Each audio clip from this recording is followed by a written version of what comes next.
Ladies and gentlemen, on behalf of the Department of Political Science and the Faculty of Public Affairs, welcome to what is going to be a very exciting evening. My name is Brian Schmidt. I'm Associate Professor in the Department of Political Science, and I'd like to welcome you all. Before the excitement overwhelms myself, I would first like to thank some of those who made tonight possible. I would like to thank Dean Andre Plourde, the Associate Deans of the Faculty of Public Affairs, the committee members of the FPA Research Series for accepting and providing some funding for my proposal to invite tonight's speaker and include him in the FPA Research Series. I'd like to thank the College of Humanities and its director, Sean Hawkins, for providing generous financial support. Thank you very much.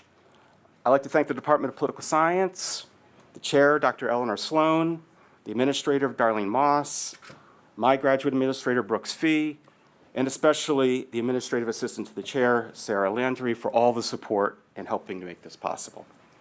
And most of all, I want to wholeheartedly thank my friend and mentor, John J. Mearsheimer, who is the R. Wendell Harrison Distinguished Professor at the University of Chicago, for agreeing to make another trip to Ottawa and deliver tonight's lecture, The Great Delusion, which is also the title of his newest book published by Yale University Press in late 2018. For many of you in the audience, I don't need to talk very long because Professor Mearsheimer does not really need any introduction at all. He is simply a towering figure in the field of international relations, is a renowned scholar around the world. He's one of the few academics who actually achieved the status of a rock star. He lectures to thousands of people around the world. He attracts giant audiences. His events sell out. Random people ask for his autograph and have a picture taken with him, and he's on YouTube. So briefly, I just want to say there's 4 reasons why he's attained this status. First of all, he's published 6 major books, countless articles in all of the top journals. His work has been translated into dozens of different languages, and his work will be read in perpetuity because his ideas and arguments are profound and have a timeless quality. That's true of his new book, and it's especially true of his book, The Tragedy of Great Power Politics, published in 2001. Secondly, he's not just an academic working in an ivory tower, although he does have a nice office, but he's a person who is engaged with the policy issues of the day, especially those related to American foreign policy. He has discussed Iraq, Iran, Ukraine, Afghanistan, Israel, and of course, the rise of China. He's addressed these issues in his publications, op-ed pieces, lectures, and TV interviews. 3, he's a public intellectual. Not only are his students at the University of Chicago privileged to hear him speak, but so are thousands of others. He is not afraid to speak truth to power. And like another giant who once taught at the University of Chicago, Hans J. Morgenthau, he's willing to take controversial and adversarial positions on some of the major topics of the day. And I always remind people that it was Professor Mearsheimer and other realists who opposed the Iraq War before it started and argued that it was contrary to the American national interest, and trying to do regime change in the Middle East would likely be a disaster. Finally, Professor Mearsheimer is a super nice human being. Like many others, I was scared out of my wits when I found out that I was on a panel with him in 1998 in Minneapolis. But like many others, I learned that he was not a mean, arrogant, warmongering, evil realist. He actually was the opposite. But do not get me wrong, he is a realist par excellence and says some unpleasant truths that some people would rather not hear. One of my favorites is that in international politics, it's better to be Godzilla than Bambi. But here's the catch. It is by ignoring and forgetting the basic principles of realism that have got us in the mess that we are in today. Ladies and gentlemen, The Great Delusion, a lecture by John J. Mearsheimer.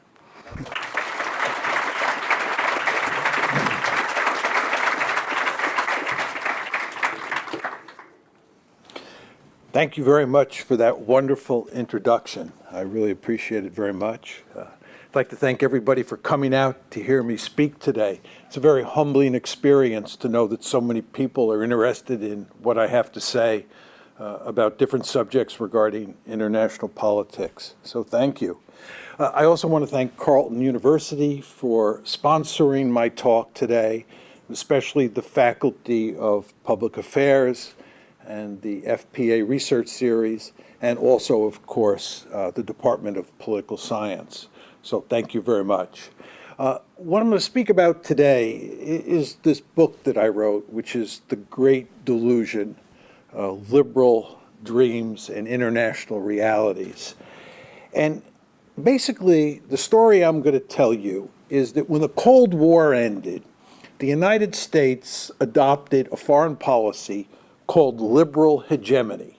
And the basic goal of that foreign policy was to remake the world in America's image.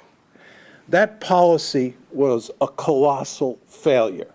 And it's one of the principal reasons that Donald Trump is in the White House today. And I'll talk more about that at the end of my talk. Very important to understand that Donald Trump ran hook, line, and sinker against liberal hegemony. And what I want to do is describe this policy. I want to tell you what the proponents of the policy thought the benefits were, why we pursued liberal hegemony at that particular juncture in time, i.e. the end of the Cold War. I want to tell you about some of the policy issues involved around it, and then explain to you why it failed. And then I'll wrap up by talking about the future. So that's the basic architecture of my talk today. This is all about liberal hegemony. It's all about American foreign policy during the unipolar moment. Now, what exactly is liberal hegemony? As I said a minute ago, liberal hegemony is all about remaking the world in America's image. That has three dimensions to it. The first of which is to promote liberal democracy across the planet, to go to great lengths to make every country on the planet a liberal democracy, to make it look like the United States of America. So that's the first goal. The second goal is to embed every state, and especially those big states like China and Russia, in that international economic order that the United States was principally responsible for creating during the Cold War. In other words, you want to get everybody hooked on capitalism. You want a lot of economic interdependence in the system. So that's the second goal. Again, the first goal is to promote liberal democracy. Second is to embed countries in the international economic order that Uncle Sugar created during the Cold War. And then the third goal, which is related to the second, is to get countries embedded in international institutions. For example, you want to get China embedded in the World Trade Organization. You want to get Russia into the IMF and the World Bank. You want to get more and more countries into NATO and the European Union, which are international institutions. So these are the three principal goals, and it's easy to understand how a country like the United States would pursue these particular missions. So that's really what liberal hegemony was all about. Now, the second question you want to ask yourself is, what were the benefits of this? In other words, why was Uncle Sam pushing so hard to remake the world in America's image? Well, we thought there were three major benefits. The first has to do with human rights. As you all know, because Canada is a thoroughly liberal country, much like the United States, liberals care greatly about individual rights. And this is a wonderful thing. It's one of the reasons that I'm very thankful that I was born and raised in liberal America. Okay? So we care about rights, and we believe those rights are inalienable. And what that means is that every person on the planet has those rights, and that we as Americans and we as Canadians care not only about the rights of our fellow Americans or our fellow Canadians, we care about the rights of everybody on the planet. Rights really matter. They're a centerpiece of liberal theory. And the idea here is that if you can create a planet that's filled with nothing but liberal democracies, we will no longer have to worry about massive violations of human rights, because liberal democracies, by definition, privilege individual rights and hardly ever engage in massive violations of those rights. So again, liberal hegemony is holding out the promise of effectively eliminating the problem of massive rights violations. That's the first benefit. What's the second benefit? The second benefit, which all of the students in the audience will know right away, is democratic peace theory. This is the idea that liberal democracies do not fight against each other. Well, if liberal democracies do not fight against each other, which liberal hegemonists believe to the core, I'm sure many Canadians believe to the core. If you believe that, then if you create a planet that has nothing but liberal democracies on it, you have love, peace, and dope. What else can you have? There's going to be no more war. You all know Frank Fukuyama's very famous piece, The End of History, right? The End of History, right, says that what's happening here is that liberal democracy is inexorably spreading all across the planet. And we're eventually going to reach the point, Frank says, where there's nothing but liberal democracies on the planet. And what does he say is then going to be the most formidable problem we face? Boredom. Boredom. Why? Because nobody fights against each other. There are no massive violations of human rights. So you can see where if you have a country like the United States, right, that's a thoroughly liberal country, that it's going to think that spreading liberal democracy is a really good thing because it's going to bring peace to the world and eliminate human rights violations. The third reason that, or the third benefit that we think you're going to get from liberal hegemony is it's going to make the world safe for democracy, for liberal democracy. It's very important to understand that liberal democracies are very skittish about their future. They worry about internal threats and they worry about external threats. When I was a little boy growing up in the United States of America, we, meaning Americans, the American government, worried about communists. We really worried about communists. We worried about the American Communist Party forming an alliance with Moscow. Well, if you have a world where there's nothing but liberal democracies, you don't have to worry about your Communist Party forming an alliance with Moscow because there's no Moscow that's communist that's out there. It's a liberal democracy too. So for the purposes of maintaining your liberal democracy forever and ever, to use Woodrow Wilson's term, for purposes of making the world safe for democracy, what you want is a planet that has nothing but liberal democracies on it. So this was our goal, right? To make the world a place that had nothing but liberal democracies because it would give us these three major benefits. Now, the next question you want to ask yourself is, why didn't we do this in 1980 or in 1920? Why did we do it in the post-Cold War period? Right? Why is liberal hegemony, in my story, peculiar to unipolarity? And there are three factors you want to keep in mind here. First, and this is a general point you should all keep in your frontal lobes over the years moving forward. What's going on in the world today is that the glacis plates are moving. We're going from unipolarity to multipolarity. And when many of us in the room, I'm talking here about the old dogs, when we were young, we grew up in a bipolar world, and the glacis plates shifted in the late 80s, early 90s, and we went from bipolarity to unipolarity. So in my lifetime, we've gone from bipolarity to unipolarity, and we're now going to multipolarity. All of those of you who are trying to make sense of what's going on in the world today, and you can't figure out what's happening, a large part of the story is that the glacis plates are moving. and all sorts of adjustments are being made. There are all sorts of consequences from this. But anyway, we went, when the Cold War ended, from bipolarity to unipolarity. Now, why does this matter for liberal hegemony? The fact is, if you live in a bipolar world, you have the US and the Soviet Union, those two countries are going to behave towards each other in a realist fashion. Balance of power politics is going to dominate relations between the United States and the Soviet Union. But when you move to a unipolar world, you have, by definition, only one great power. So you can no longer have great power politics.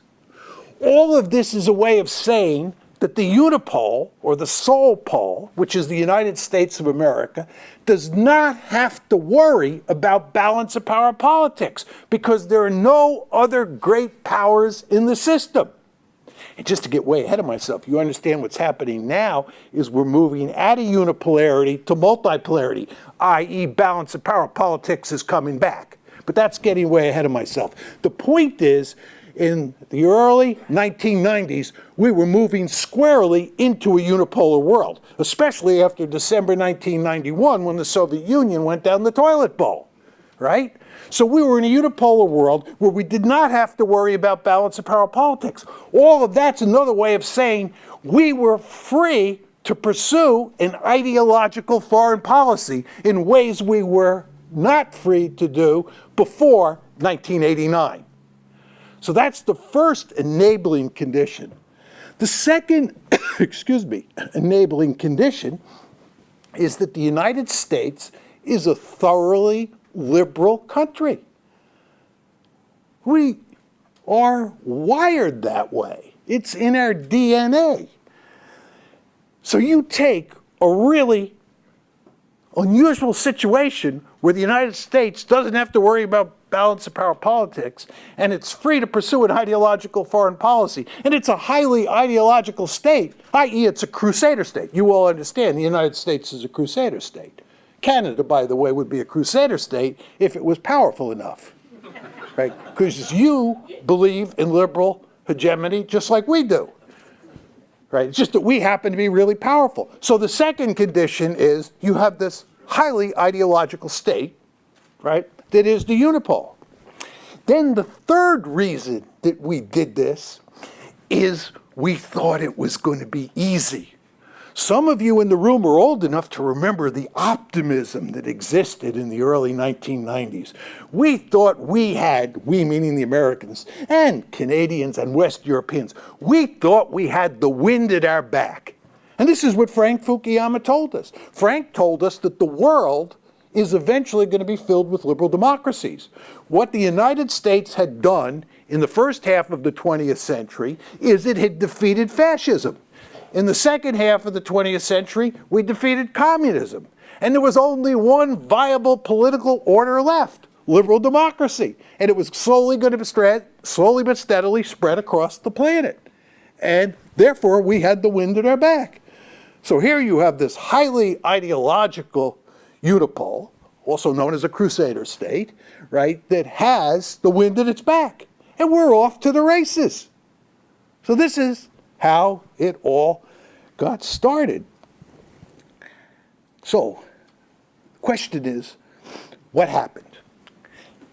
There are three big policies worth talking about here that really illustrate liberal hegemony at play. One is the Bush Doctrine, which has mainly to do with the Middle East. Two is Ukraine and the crisis with Russia over Ukraine. And number three is engagement with China. These are three of the colossal failures from liberal hegemony's run during the unipolar moment. Let me start with the Bush Doctrine. The Bush Doctrine was all about turning the Middle East, the greater Middle East, into a sea of liberal democracies. The United States believed that it could make Afghanistan a liberal democracy, it could make Iraq a liberal democracy, And we would live happily ever after because we would have peace for the first time in the Middle East. Because as you all know, liberal democracies never fight each other. And we'd have no human rights violations in the Middle East. When I make this argument, people say, John, I don't remember us going into Iraq for purposes of spreading liberal democracy. We went in there to deal with two problems, proliferation and terrorism. And I said, yes, we did go into the Middle East to deal with those twin problems of proliferation and terrorism. But the way we thought we would deal with those problems was to create a sea of democracies. Because once you create a sea of democracies, conflict is taken off the table. You don't need nuclear weapons. Nuclear proliferation goes away, and liberal democracies don't engage in terrorism. This is the story that you tell yourself. So when we went into Afghanistan and we won what appeared to be a stunning military victory between October of 2001 and December 2001, and then we put Hamid Karzai in power in Kabul, we thought we had laid the foundation for liberal democracy. The Taliban had been routed. We got out of town and we reloaded the shotgun to go into Iraq. And you might not believe this, you young people in the audience today, but Iraq was not the last stop on the train line. We thought we were going to go in and do in Iraq what we did in Afghanistan. Go in, knock off the government, put Chalabi in place of Saddam Hussein, and then march on to the next target. Very important to understand that. When the Israelis caught wind in early 2002, remember we have won, quote unquote, in Afghanistan by December 2001. When the Israelis catch wind in early 2002 that we're thinking of doing Iraq next, they send a high-level delegation to the United States and say, are you crazy? You should be doing Iran next, because Iran is the real threat. This makes perfect sense if you read the newspapers every day. What does the administration, the Bush administration, and their neoconservative allies on the outside tell the Israelis? Relax. Iraq is the low-hanging fruit. We're going to deal with Iraq first, then we'll deal with either Syria or Iran next, and we might not even have to deal with Iran, because Iran will throw its hands up and surrender, knowing that we're on the march, that the Crusader state is capable of knocking off regimes here, there, and everywhere and turning them into liberal democracies. This is what the Bush doctrine was all about. Of course, it failed, so people don't talk much about this now, but that's what they were thinking now. There was a real sense of optimism in the United States, right? But anyway, we gave up on invading countries after Iraq, but we still have been interfering and causing all sorts of trouble. Syria, in the United States, they like to say, the United States has had hardly anything to do with what happened in Syria. This is nonsense. The United States is deeply involved in Syria. We were funding and training rebels. We worked with the Qataris, the Saudis, and the Turks to help overthrow Assad. We bear a huge amount of responsibility for that giant mess. Libya, we all know what we did there. We told Colonel Gaddafi, give up your WMD programs and we'll leave you alone. He gave up his WMD programs. You know where he is now? 6 feet under. And you know who helped put him 6 feet under? Uncle Sugar did. Right? That's what happened here. The amount of murder and mayhem in the Middle East, the greater Middle East, that we're responsible for is truly remarkable. Just truly remarkable. The Bush doctrine was a colossal failure. Our policies in the greater Middle East were a colossal failure. If there was any accountability in our system, most of those policymakers would be in the gulag. That's the Bush doctrine. Then there's Ukraine. In this case, the argument in the United States and in Western Europe, and I'm sure it's true up here in Canada among most people, is that the Russians are principally responsible for the Ukraine crisis. And by the way, it was lucky that we were expanding NATO eastward, because what happened in the Ukraine crisis shows you that the Russians were highly aggressive, and therefore we anticipated that problem smartly, and we've solved it. This argument bears little resemblance to reality, right? The West is principally responsible for this crisis. And basically what happened here is that we didn't simply move NATO eastward, we moved the EU eastward as well, and we fomented the color revolutions. You've all heard of the Orange Revolution in Ukraine, the Rose Revolution in Georgia, and we were even threatening to foment a color revolution in Moscow itself. Now, what's going on here? What we're doing is we're taking liberal hegemony and we are moving it eastward in Europe. What we're doing is, number one, trying to spread liberal democracy. That's the first goal of liberal hegemony. We're trying to spread liberal democracy in Eastern Europe. Think the color revolutions. Second goal is to get these countries hooked on capitalism, get them integrated into the international economic order that Uncle Sam created. What do you think EU expansion is all about? The third goal is to get these countries integrated into international institutions. Think the EU, think NATO. So the basic goal here was not to contain Russia. Michael McFaul, who was the American ambassador to Moscow, will tell you that he told Putin that NATO expansion was not aimed at containing Russia. And I believe that was true. It was part of a policy of liberal hegemony, which was to make Eastern Europe up to the Russian border look like Western Europe, to make countries like Ukraine and Georgia a bulwark on Russia's borders, right? Liberal democratic bulwarks, right? And there was even talk that maybe eventually Russia would become part of this liberal international order. Well, do you think the Russians were going to tolerate this? The Russians were adamantly opposed to NATO expansion from the very beginning.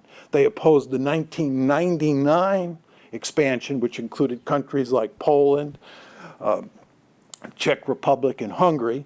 They opposed the 2004 expansion, and then the big mistake was made in Bucharest in April 2008 at the NATO summit, where when the summit concluded, a communique was released by NATO, which said that Georgia and Ukraine would become part of NATO. And the Russians said, that is not happening. It's no accident, ladies and gentlemen, that in August of 2008, there was a war over Georgia, and it's no accident that in February 2014, a war broke out over Ukraine. The Russians have absolutely no intention of letting either Georgia or Ukraine become part of NATO. And as you can understand, the Russians don't like the idea of a color revolution in Moscow. And I'll talk more about this in a minute. But we, with NATO expansion, EU expansion, and the color revolutions, went a bridge too far. And this all blew up in our face. And now the United States, which needs the Russians to deal with Iran, needs the Russians to deal with China, has pushed the Russians into the arms of the Chinese and pushed the Russians into the arms of the Ukrainians. The Iranians. But the idea that the Russians caused this, that they were poised to take over Ukraine, there's no evidence to support it. It was all a reaction to Western policies. And then finally we get to engagement with China. This is the biggest blunder of all, right?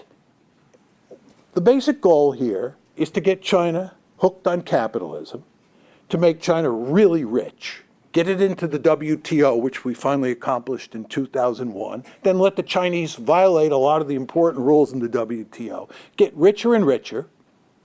That's the second goal. Third goal is embed them in institutions, which we're doing, get them in the WTO. And then the belief is that once you do that, they will become a liberal democracy. The richer you make them, the more likely it is they'll become a liberal democracy. And once they become a liberal democracy, they're hooked on capitalism, and they're rule-abiding citizens because they're in all these international institutions, which are really all about rules. They will become what Robert Zellick famously called a responsible stakeholder. That one worked out really well, didn't it? Xi Jinping, he looks like a paradigmatic liberal Democrat, doesn't he? And looks good. Looks real good. That's a colossal failure. Read Kurt Campbell's piece in Foreign Affairs. He was one of the principal architects of that remarkably foolish policy, who now admits it was wrong. But what's the end result of that? We helped grow a country that is a potential peer competitor. We are up to our eyeballs in alligators and thinking about how to deal with this country, which has 4 times as many people as us and is growing economically at a rapid pace. This is a potential peer competitor. From the American point of view, this is the worst possible outcome. And we helped create it. And many Chinese will tell you behind closed door that they were amazed at the time that we were feeding the beast. They couldn't understand what we were doing from our own point of view. It's very simple, liberal hegemony. So the question is, what went wrong here? And as some of you know, my argument is that nationalism trumps liberalism, and realism trumps liberalism. And what happened here is that liberalism ran into 2 different buzzsaws. One was nationalism, and the other is realism. And let me just take a few minutes to lay this out for you. Let's just talk about the Bush Doctrine. The idea that the United States can invade countries and do social engineering in those countries, especially at the end of a rifle barrel, in the age of nationalism, is foolish in the extreme. Nationalism is the most powerful political ideology on the planet. And it's very clear that if you invade a country like Iraq or Afghanistan, you are eventually going to go from being a liberator to being an occupier. And once you become an occupier, nationalism kicks in, and there's tremendous resistance from the people who live in this country. I learned this when I was a young boy/man when I was in the American military. I was in the American military from 1965 to 1975, which was coterminous with the Vietnam War. Marines landed at Da Nang on March 8th, 1965. I went into the Army as an enlisted man on June 22nd, 1965. I got out of the American military in August of 1975. The Vietnam War ended in the spring of 1975. And one thing I learned during those years is that we were not fighting communism in Vietnam. The reason that the North Vietnamese and the Viet Cong fought like wild dogs against us was not because of communism, it was because of nationalism. They didn't want a bunch of Europeans when the French were there telling them what colored toilet paper they could use, and they didn't want us telling them what colored toilet paper they could use. They wanted to run their own politics. Right. I remember in 1979 when the Soviets invaded Afghanistan, everybody said, "Oh my God, this is the end of the world. The Soviets are on the march." I said exactly the opposite. The Soviet Union has just created a huge blunder. They've just invaded a country in the developing world where they're soon going to be seen as an occupier, and they're going to be up to their eyeballs dealing with resistance. You want to stay out of places like Afghanistan if you're the Soviet Union or if you're the United States of America. My view is if you're arms racing or you're in a security competition with another great power, what you want to do is encourage that great power to intervene in places like Afghanistan and Vietnam. When I first started going to China in the early 2000s, I told the Chinese, tongue-in-cheek of course, but I said, what you want to do is tell the Americans that they have to win the war on terror. You're counting on them to win the war on terror, and they have to stay in Afghanistan and in Iraq until they win. I said, they'll be there forever, wrecking their military, wrecking their economy, right? You want to stay out of those places, right? This is why I oppose the Iraq War. Brian referenced that. Steve Walt and I and all the realists, because the realists appreciate the importance of nationalism, most powerful political ideology on the planet. Let's talk about the Russians and the Chinese. You don't think that Vladimir Putin got really upset at the idea that we were doing social engineering in Moscow? that Michael McFaul was going to be active with groups that were interested in turning. Michael McFaul was the ambassador to Russia from 2012 to 2014. You don't think the Russians, and Putin in particular, were going to be very upset about the fact that we were trying to tinker with the Russian political system? You all follow American politics. You know how ballistic the United States goes at the mere thought that the Russians are interfering in our politics. You know what that is? That's American nationalism.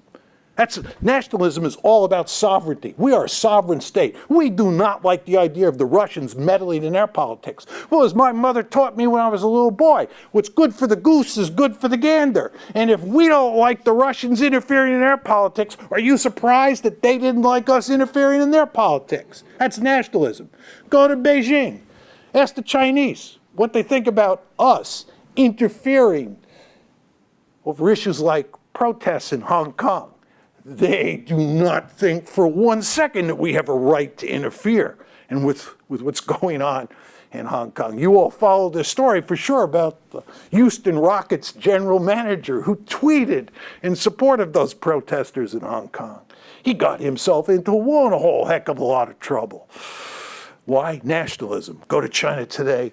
Boy, the nationalism is really powerful. All of this is to say, in a world where nationalism is really powerful, if you're a crusader state and you're sticking your nose in everybody else's business, and especially if you're trying to occupy one of those countries, you are going to get yourself in a whole heap of lot of trouble. And what you want to do, again, is you want to stay out and encourage your adversaries to go in. That's nationalism. Then there's realism. Let's just talk about Ukraine. Does anybody seriously think that you can march NATO right up to Russia's border and turn Ukraine and Georgia into Western bulwarks, and the Russians are just going to sit there and take it? That they're going to understand that we're a benign hegemon? This is not the way international politics works. Just take the United States of America. We have the Monroe Doctrine. Right. The Monroe Doctrine says that no country in the Western Hemisphere is allowed to invite a distant great power into this hemisphere and form a military alliance with it and put military forces in the hemisphere. Do you think the United States, let's hypothesize a situation. It's 20 years from now. China forms a close relationship with Canada and Mexico. They form a military alliance, and the Chinese decide that they're going to deploy some military forces in Canada and in Mexico. You think the United States is going to say, Canada's a sovereign country, Mexico's a sovereign country, and they can do whatever they want? If you believe that, you are really asking for trouble. If you show any interest in forming a military alliance or getting too close to the Chinese, the Americans will be on top of you like nobody's business. You remember there's enough old dogs in this room who remember the Cuban Missile Crisis.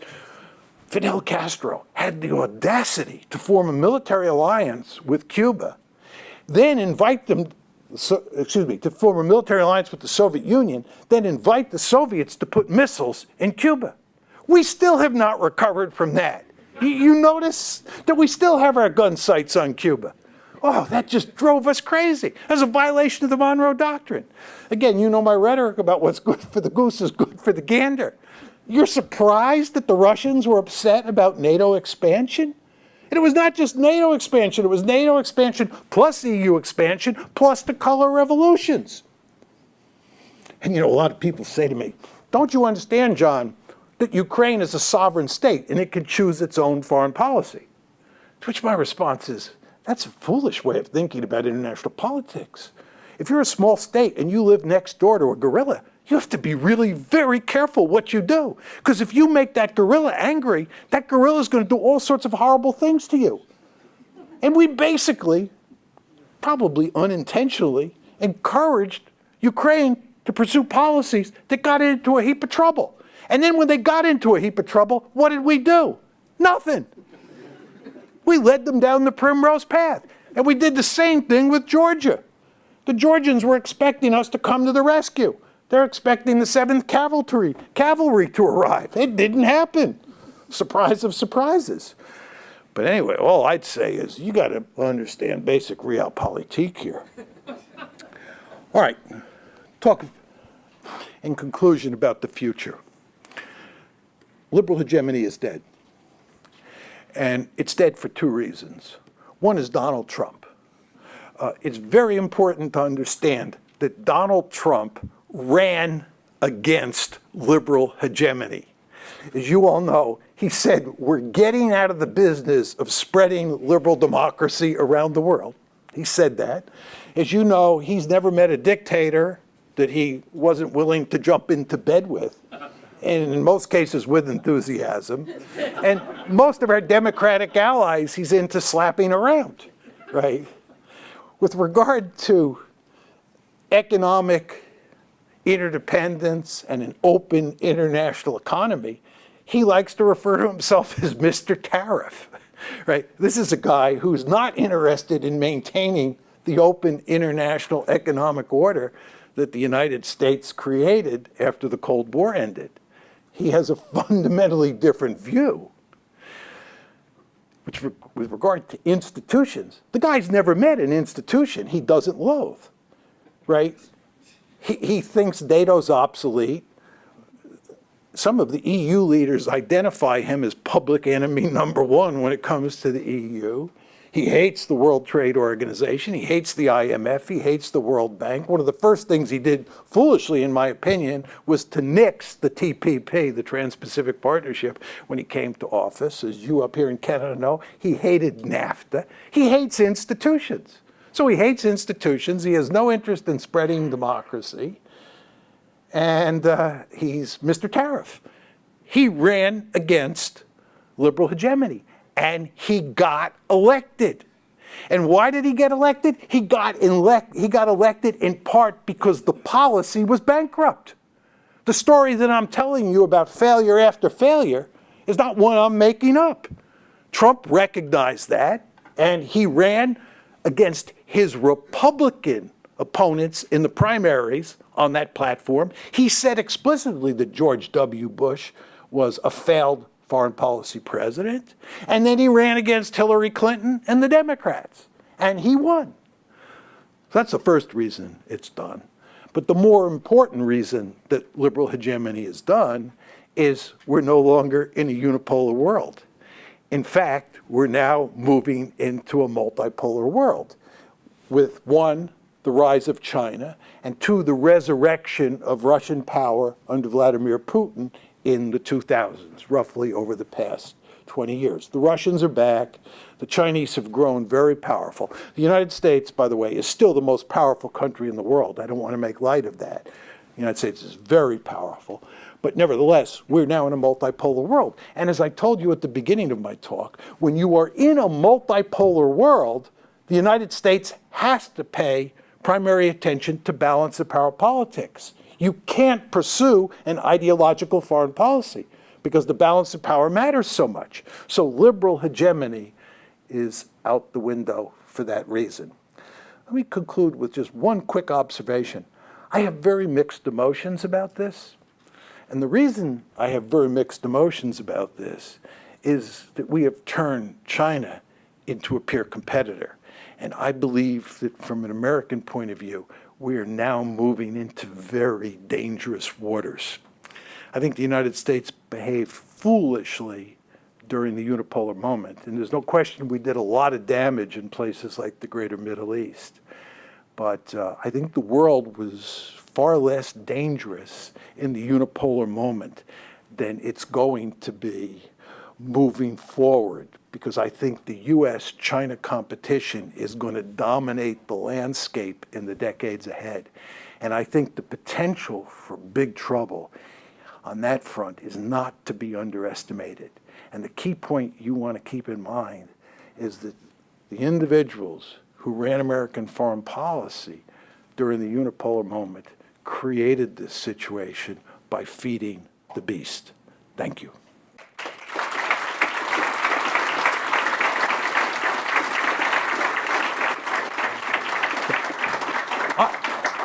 I'll be happy to take questions. And the only thing I would ask is if people would stand up and they would only ask one question it allows more people to ask questions. And the other thing is, it's very hard from my point of view to always remember two questions.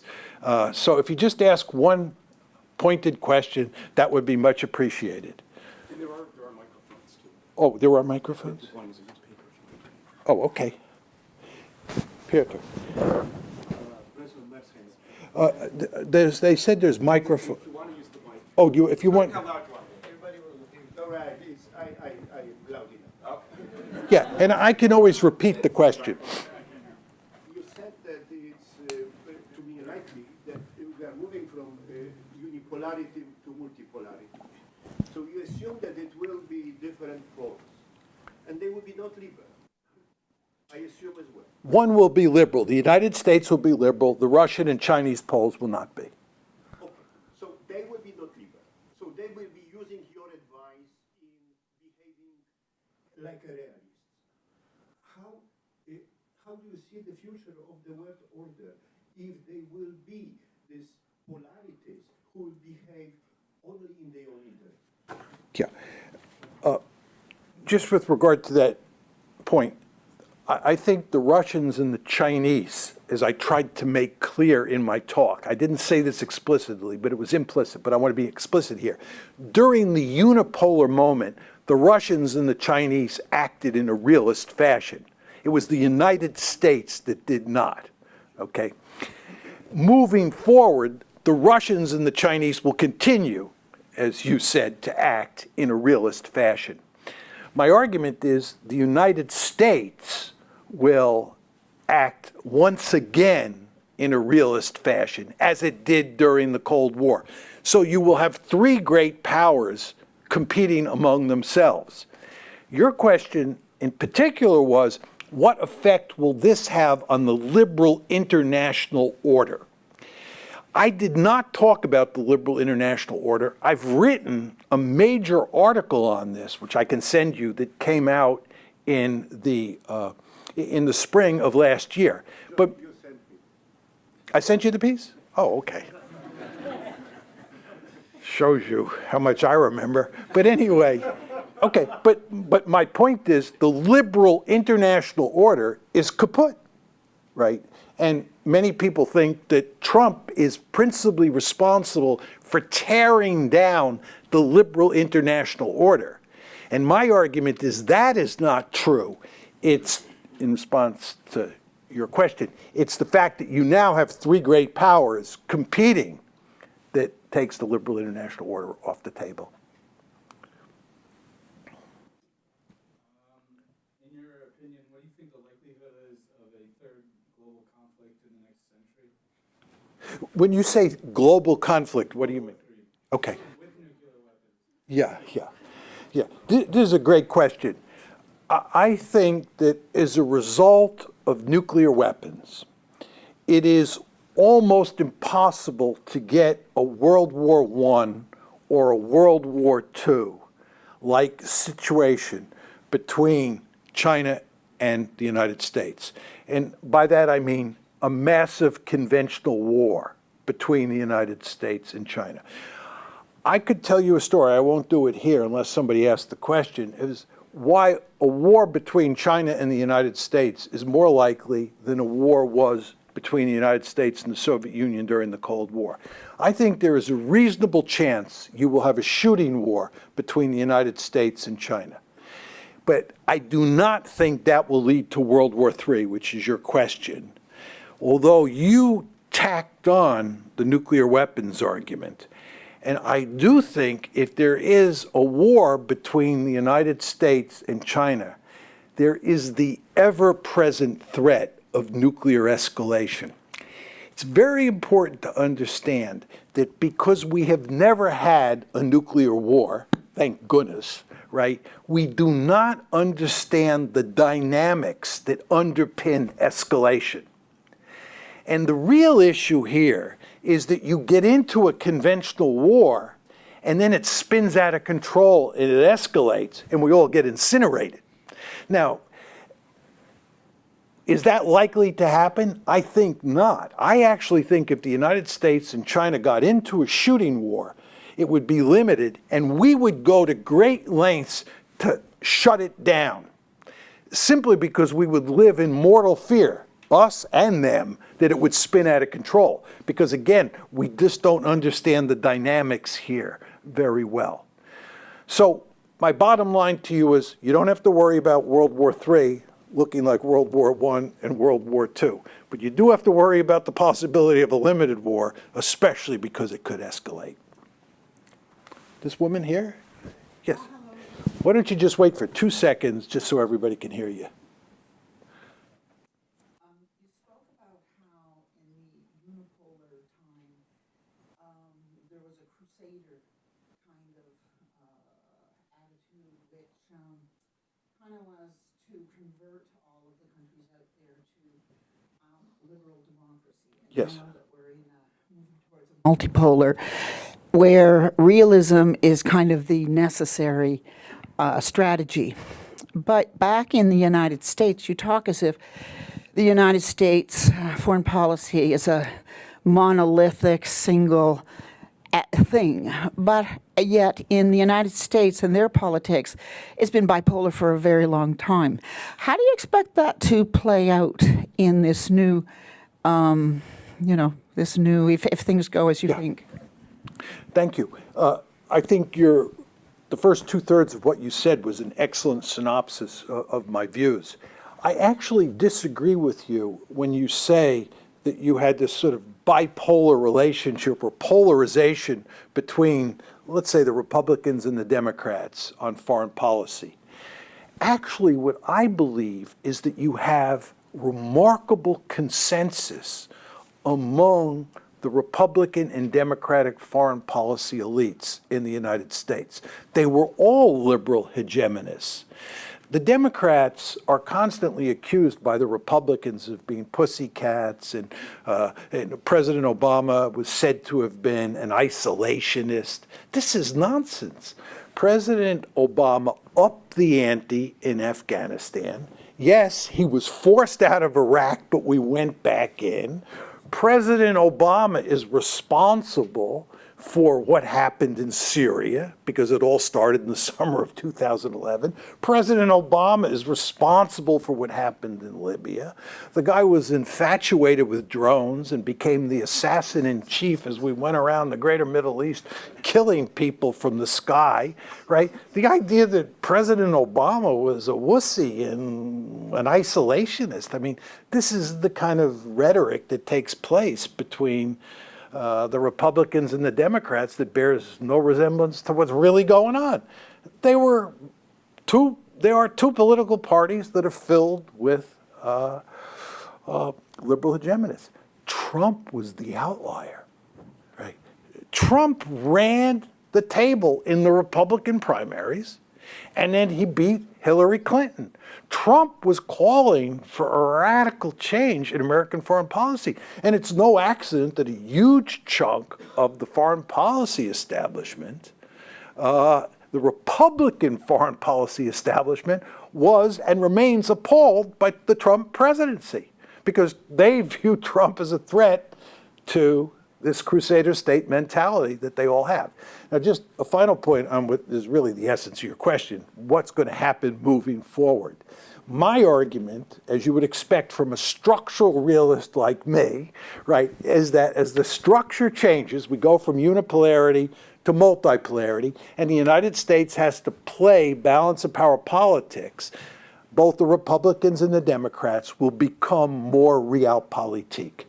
Right? You go to China today and you talk to very high-level people about the trade war and U.S.-China competition, and you ask them, do you think things will change if President Trump is defeated?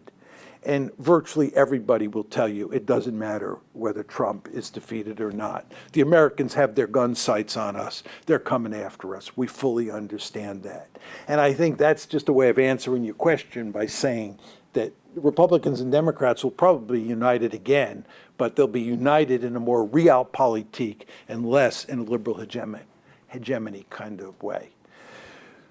Should we get somebody down there? Just Sorry, I just took the initiative to sorry. walk up to the mic. Sorry about that, sir.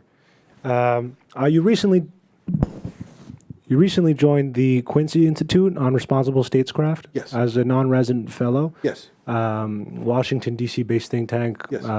aiming to stop what they call forever wars. What do you see the role of think tanks in shaping national foreign policy, and what do you hope to do with the Quincy Institute? Yeah. The Quincy Institute is a new institute that was created, this is kind of hard to believe, by George Soros's money and Charles Koch's money. And as you know, Koch is out here and Soros is out here. But they're both against, as this gentleman said, the forever wars. And the Quincy Institute its principal mission is to do everything to influence American foreign policy so we stop intervening in the politics of countries all over the planet. Now, with regard to think tanks, I think most think tanks are very interested in promoting policies that cause us to intervene here, there, and everywhere. The foreign policy consensus that exists in the United States between Republicans and Democrats, the answer I gave to this woman here, right, the think tanks are behind that 100%. I'm not saying they're the only driving force, but they're one of the main driving forces, right? All the think tanks in Washington, except maybe the Cato Institute, right, which is a libertarian think tank, all the think tanks are heavily invested in liberal hegemony. What's going to happen here with the Quincy Institute is you're going to have a new player on the block that has a fundamentally different view of how we should conduct foreign policy. And the $64,000 question is whether the Quincy Institute will end up mattering very much. Right? It's a really interesting question. You all understand that Barack Obama opposed the Iraq War. And Barack Obama, when he became president, said that my goal is to do nation building at home. And what he wanted to do was get out of the business of liberal hegemony. And what happened is that the establishment rose up and it beat down President Obama. And if you read President Obama's exit interview with Jeffrey Goldberg of the Atlantic Monthly, for those of you who haven't read it, you should go read it. Basically, President Obama says the blob. He and his lieutenants used to refer to the foreign policy establishment, Democratic and Republican, as the blob. Obama says that the blob beat me, right? I played by the Washington playbook, right? And one of the big questions about Donald Trump when he took office was whether or not Trump, who has more agency than any president I've ever seen, whether Trump could beat the blob, right? And that blob includes those think tanks. So when you think about the Quincy Institute, you want to think about the problems that Barack Obama had, and you want to think about the problems that Donald Trump has had. And it's not clear they'll succeed. Gee, okay. Yeah. Good. Thank you. So, Professor, you talk about how we're moving into a more multipolar world, and specifically the three states you mentioned: America, China, and Russia. Do you see Russia and China as taking a more balancing strictly against America, or do you see them kind of balancing against each other? And in this case, would it be China and America as the main adversarial positions, and then Russia playing the spoiler, or how do you see that relationship playing out? Great question. I think the central feature of the multipolar world we're moving into, as I said before, is the U.S.-China competition. And then the question is, what do the Russians do? My argument has been all along, until recently, that the United States and the West created the Ukraine crisis, and that has driven the Russians into the arms of the Chinese. I think that's true still. Okay, and my argument was that with the passage of time, as China becomes more powerful, the Russians will switch sides. And I believe it'll be the Russians and the Americans against the Chinese. What I've come to think differently about this argument is that I was in Moscow, I think it was 2 years ago, and I was talking to these two young Russian IR scholars who are both very, very smart. And I told them the story I just told you folks. And they said to me, John, you're missing Russia's third alternative. And I said, what's that? And they said, to sit on the sidelines and not get involved. And as soon as they said that, I said, that's a brilliant thought. You know, why didn't it occur to me? But it had not occurred to me. So I think moving forward, the question you want to ask yourself is, which one of those three strategies will the Russians end up pursuing? And there's a lot to be said for sitting on the sidelines. The problem the Russians face is Belt and Road in Central Asia, right? The Russians are very nervous about the Chinese because, one, they understand how powerful the Chinese are. Number two, they're geographically co-located, right? And Central Asia really matters, right? And the Russians, not all Russians I've talked to, but a lot of Russians will tell you that the natural position for them is to be allied with the United States, if anybody. China's the last country they should be allied with. But this gets back to my point about the Ukraine crisis and the negative effects of it. We have driven the Russians into the arms of the Chinese. But I think those are the three options. And I think you'll either get the Russians sitting on the sidelines or being with us over the long term. So, thank you. Andrew Silas, I think we'll first. So on that exactly, what do you think the prospects are of a settlement under in the Normandy process to solve the problem, a neutral Ukraine or whatever, and then have the Russians, like President Macron has said, bring the Russians back into the tent and lift the sanctions? Yeah, everybody heard the question.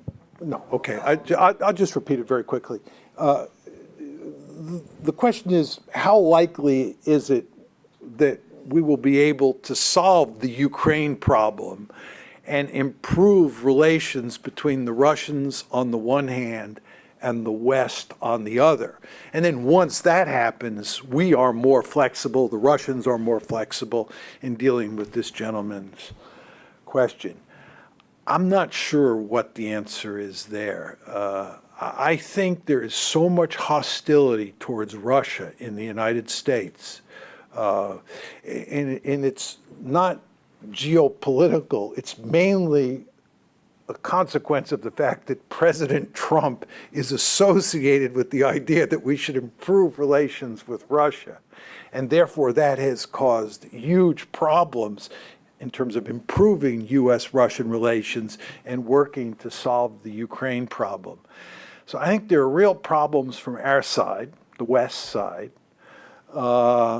And I think if you look at the politics inside Ukraine, which I'm not an expert on this, but given what's going on in the East and how many people in the West feel, it's very hard to see how you can work out some sort of arrangement inside Ukraine that makes everybody happy. So I hope I'm wrong, but I don't hold out much hope that you're going to be able to solve this one anytime soon. I'll come to you in 1 second. Let me just go down this way to get a person or two.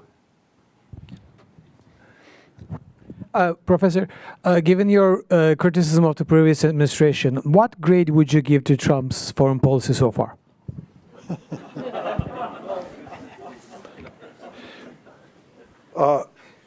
His question was, what grade would I give Trump's foreign policy? I'm tempted to say just one letter, but I'll just say a few words. I think some of Trump's instincts are smart. I think ending the forever wars is a good idea. A number of people have pointed out that Trump is the first president in a long time who hasn't started a war. I think that in terms of getting tough with China, I think that was a smart move. And I was recently in Geneva talking to some people who were involved, these are not Americans, in WTO issues, who say that a lot of people won't say it publicly, but they're happy with what Trump is doing with regard to the Chinese in terms of trade policy. So I think Trump's instincts on a number of issues are good. They're bad on a number of other issues. I think, for example, on the Israel-Palestine business, I think he's blown that big time. And I think on Iran, pulling out of the JCPOA, boy, I don't want to get into that because I'll be here for the next hour talking about that. That was a big mistake. But anyway, I think he has some good instincts. But I think the execution is almost always disastrous.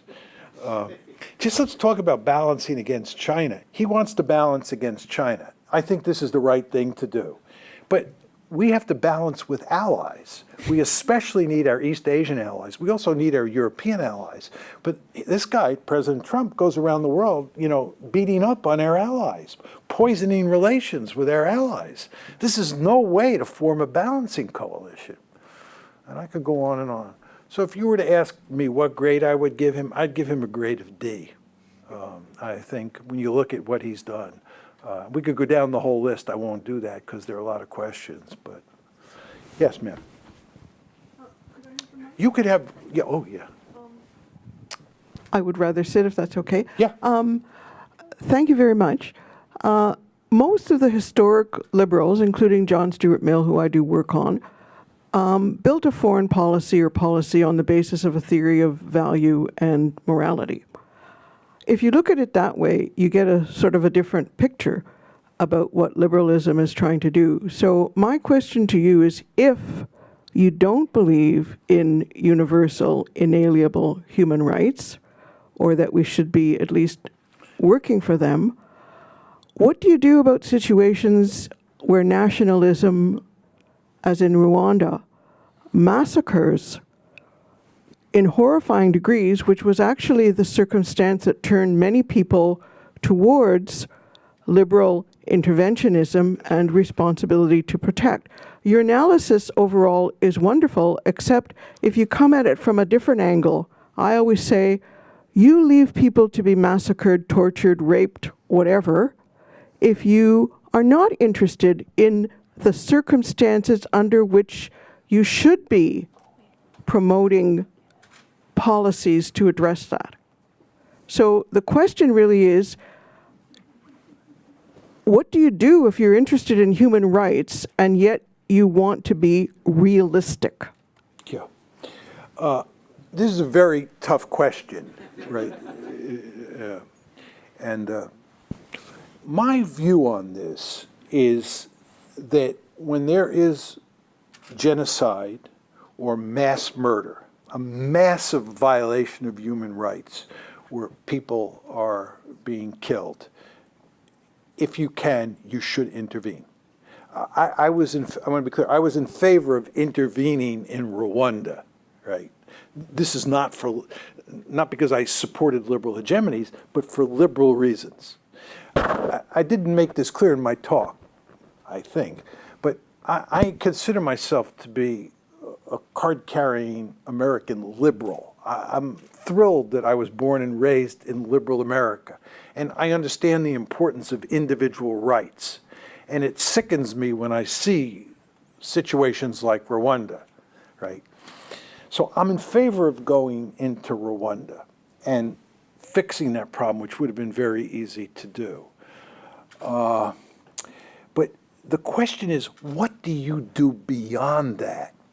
And the real temptation here, and I think it was reflected in your comments, the real temptation is to go into a place like Rwanda and fix the politics so that it never happens again. And if you listen to my description of what liberal hegemony is all about, that's what we thought we could do. That was benefit number one, right? The point that I tried to make in my talk is I think you do more damage than you do good when you go get into the business of social engineering. I don't think you solve those problems. Go ahead. I don't have the mic anymore. All I can say is, There's a mic here. No, go. Lots of questions. if you don't intervene and allow people to be massacred, you do as much wrong as if you do intervene and mess it up. Well, no. I just want to be clear. I'm not against intervening to stop the massacre. My point to you was that then leads to the question: should you intervene in countries to organize their politics so that a massacre never happens? And that's what I'm opposed to. Okay. Hi, I just have a question regarding the China situation. Okay. Now, a lot of new theorists have come out, Fareed Zakaria, Peter Zeihan, and they say that China is much less of a threat than we give it credit for. That the China situation right now is being overblown. Their demographics are failing. Their 300% debt to GDP ratio at the moment. The Belt and Road Initiative, you can't promise Iran $400 billion in infrastructure. That's unrealistic. And so I just wanted to ask, to those people who don't believe in the China threat and who don't believe that China is going to become a great power for whatever reasons, geographical, demographic, etc., how would you respond to these individuals? Yeah. There are two big issues when it comes to China, two big questions when it comes to China. One is, will China continue to rise? And number two, if it continues to rise, can it rise peacefully? If I were giving my China talk tonight, I would start off by saying, I am simply assuming that China is going to continue to rise. And I'm answering the second question, can it rise peacefully? Okay? Now, this gentleman says there are a lot of people who think it's not going to rise. I was in China for 17 days in October, talked to all sorts of people.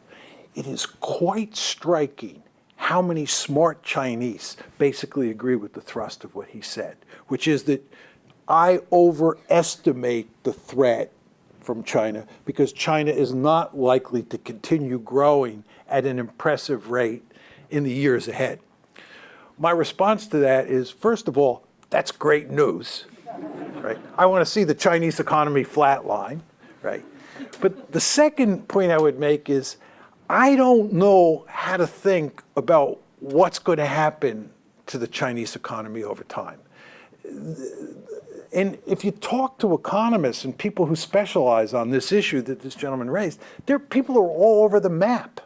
You know, I don't know whether China is going to be able to continue to rise or not. And just to embellish this just a bit more, there are two sets of factors that can slow China down. One is, and this is the direction you were going, there are structural problems inside of China that guarantee it will slow down. He mentioned the demographic problem, debt problems, banking problems, right? These are the problems that a lot of Chinese point to. This train is slowing down for structural reasons inherent to China. Then the second reason is Trump's policies. How do you think about Trump's policies? Is he going to hurt Huawei? Is the trade war hurting China more than it's hurting the United States? If you try and get an answer to that as a non-expert, it's almost impossible to figure out how to think about it. So I don't know whether it's going to slow down. But again, going back to my first point to you, I hope it slows down. Because if it doesn't, oh my God, they have many, many more people than us. And if this place turns into a giant South Korea or a giant Hong Kong, they're going to have one heck of a lot more wealth than we have. And we're taking them on 6,000 miles from the California coast. So let's hope Fareed Zakaria and those people are all right. Hi there, Professor. Thanks so much for the lecture. I guess for my question, I want to return to the point that you were making that in general, in this period where it seems to be shifting towards multipolarity, the United States is being forced to act in a more sort of self-interested way, especially as it looks to sort of international relations. And my question is sort of more towards the institutions that we have, which have largely grown up, both in a bipolar and a unipolar world, but often, done a lot to work with American interests. How do you see them going forwards in a multipolar world? And do you think that they would be able to, take on more of the responsibilities when it comes to, promoting peace, for example, that the United States might be relinquishing in the multipolar world? Yeah. This is a great question. As I said to you before, President Trump is somebody who hates institutions, and one of the first things he did when he became president was to nix the TPP. He hates NAFTA, hates the WTO, and so forth and so on. One thing I've learned over the years, it's one of these subjects I've changed my thinking about over time, has to do with international institutions. I believe that when I was younger, I did not fully appreciate the importance of international institutions. in a highly complicated world like the one that we live in, you need rules.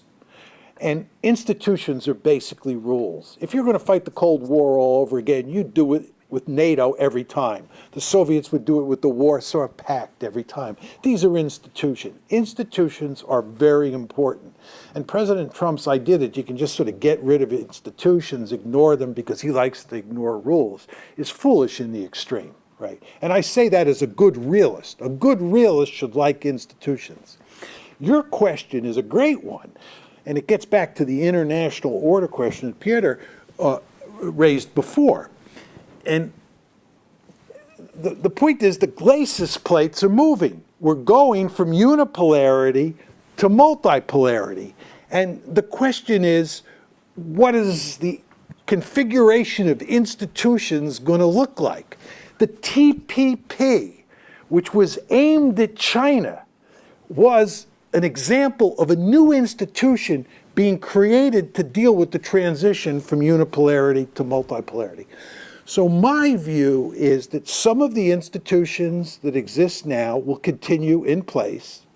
I think the IMF, the World Bank.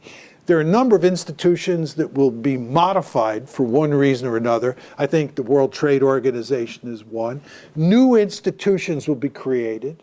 If Trump or his successor get their act together, we'll hopefully have some sort of meaningful alliance structure in East Asia or in Asia more generally that involves countries like India, Singapore, and so forth and so on. So I think that what's going to happen here is that the institutional structure, right, in the West and on the Chinese side is going to change. And by the way, that prompts me to just say one very quick point. You notice the Chinese are creating their own institutions now, the AIIB, Belt and Road, so there'll be more Chinese institutions, right? But again, the one thing I learned, institutions do matter because you do need rules.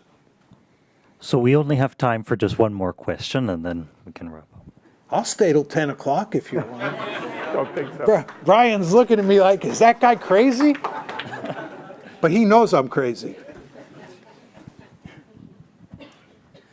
With the rise of Russia... You should hold that up to you. With the rise of Russia and China, and I guess the relative weakening of the United States, do you predict that the United States will retrench on some of its military bases and military presence around the world and sort of retreat back into its own sphere of influence? Or do you think it'll maintain its current network of bases and military facilities?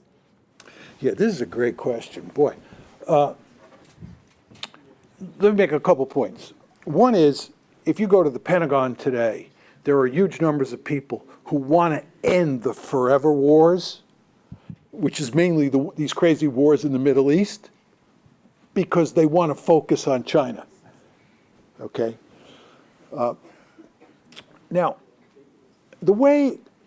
his question is what I would call a grand strategy question. And what you want to think about is American grand strategy. And when you think about American grand strategy, first point is the Western Hemisphere, because it's our backyard, is the most important area of the world for us. Canada and Mexico matter more to the United States than any other country on the planet, because you're our neighbors. It's the Western Hemisphere. So the Western Hemisphere is really important. The much more interesting issue is what other areas of the world matter to Uncle Sugar, right? And there are three of them. One is Europe, two is Asia. Historically, it was Northeast Asia, and I'll say more about that in a second. And third, it was the Persian Gulf. So during the Cold War, when I used to lecture on American grand strategy, I'd say outside the Western Hemisphere, there are three areas of the world that matter to us. Europe is number one, Northeast Asia is number two, and number three is the Persian Gulf. Those are the three areas. Europe and Northeast Asia matter because that's where other great powers are, and the Gulf matters because that's where the oil is. Notice I didn't say the Middle East, okay? For all of our history, I'm talking about the United States here, Europe has been the most important area of the world. Before we went into World War II, we had a Europe first policy. And even though the Japanese attacked us at Pearl Harbor, we had a Europe first policy during the war. Why? Because Europe is the most important area of the world. During the Cold War, when we used to run war games, Central Europe was like a giant magnet. it used to just suck forces, American forces, from all over the planet to Europe. Why? Because that's where the Soviet threat was, right? Our Asian allies used to go ballistic because we had the swing strategy. We'd swing forces out of Asia to Central Europe. Why? Because that's where the fight was, right? Europe was number one. The United States is now undergoing a fundamental transformation in its grand strategy. East Asia, not Northeast Asia, and I'll explain that in a second. East Asia is the number one area of the world for us. The number two area of the world for us is the Persian Gulf. And the number three area, way back, is Europe. Now, why is this the case? The rise of China, East Asia, right? Remember, when we used to worry about Northeast Asia, the reason we didn't worry about Southeast Asia was China was not a great power. It was the Soviet Union, Japan.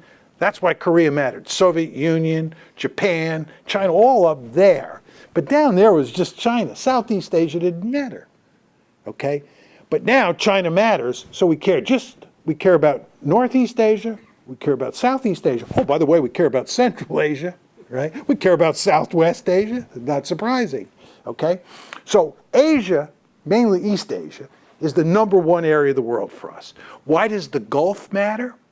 The Gulf matters because China now gets 25% of its oil from the Gulf, and that number just goes up over time.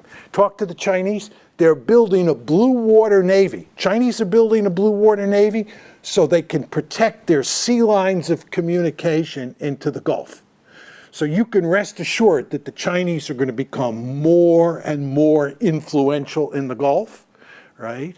And this is why the Indians, by the way, India, as in India, Pakistan, the Indians are scared stiff of the Chinese because they understand the Chinese are coming out of East Asia, through the South China Sea, through the Straits of Malacca, into the Indian Ocean. Oh my God, there's the Chinese Navy, right? And into the Gulf because they get all that oil from the Gulf. So the Gulf and East Asia are inextricably linked. So you see, we're fundamentally shifting our thinking away from Europe. And Europe doesn't matter anymore. Europe is basically a giant museum. That's why you all go. That's why you all go to Europe, right? It's a museum. They don't make babies anymore. So all these countries are shrinking, right? There's no potential hegemon. There's no potential hegemon. This is why the Europeans are so scared today, because they understand there's no real reason for us to be there.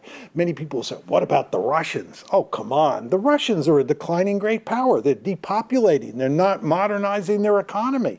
They're in trouble over the long term, right? And furthermore, the Russians they tried to conquer Eastern Europe once. They've been there, done that, didn't work very well. The last thing you want to do is do that again. If you really want to wreck Russia, encourage them to try and swallow Ukraine. That's like swallowing a porcupine, right? It's not. The Russians are not a big problem. And furthermore, if you do believe the Russians are a problem, you believe I'm wrong, that they're not a declining great power, the Europeans can take care of themselves. Let the Germans, the French, the British, and the Poles form a balancing coalition. Why do we have to do it? For us, what really matters is Asia. So what you're going to see happen here, you remember Hillary Clinton, 2011. What did she refer to? The pivot to Asia? Think about the pivot to Asia. When you talk about pivoting to someplace, that means you're pivoting away from someplace. So if we're pivoting to Asia, where are we pivoting away from? Well, in the Pentagon, they want to pivot away from the forever wars. But the other thing you're going to pivot away from is Europe. And I say to the Europeans when I go there, because the Europeans live in mortal fear that Uncle Sugar will leave, because we're the pacifier in Europe. Can you believe they gave the EU the Nobel Peace Prize? This is a joke. This is scandalous. They should have given NATO the Nobel Peace Prize. It's the American pacifier that keeps the peace. That's why there has never been a single European leader who's called for the United States to leave Europe, because they understand how powerful we are for keeping the peace there. But the problem that they face is they understand that as China continues to rise, the pressure on us to shift our forces out of Europe and NATO and move to East Asia go up precipitously. So when I go to Europe, I tell them very simply, you folks have a deep-seated interest, getting back to this gentleman's question, in hoping that China does not continue to grow at a rapid economic pace. Because if it doesn't grow at a rapid economic pace, it will no longer be a potential peer competitor, and we can stay in Europe and keep the peace. But if it grows, and you do things to make us angry, right, which is very easy to do when it comes to the United States, as all the Canadians in the room understand, right, we may leave. And again, that means taking away the American pacifier. I greatly regret that Brian won't let me talk for another 2 hours, because I love the questions and love the conversation, but he's the boss.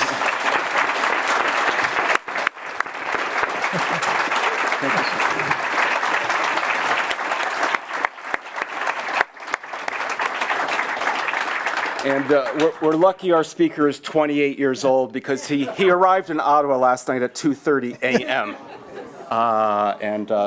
So we're very, very grateful that you came, and that was a great last question that took 10 minutes. That's because I knew he wasn't going to let me take another question. I did that on purpose. So on behalf of the Faculty of Public Affairs, Department of Political Science, thank you so much for coming, and thank you, John, so much, and have a good evening. Thank you.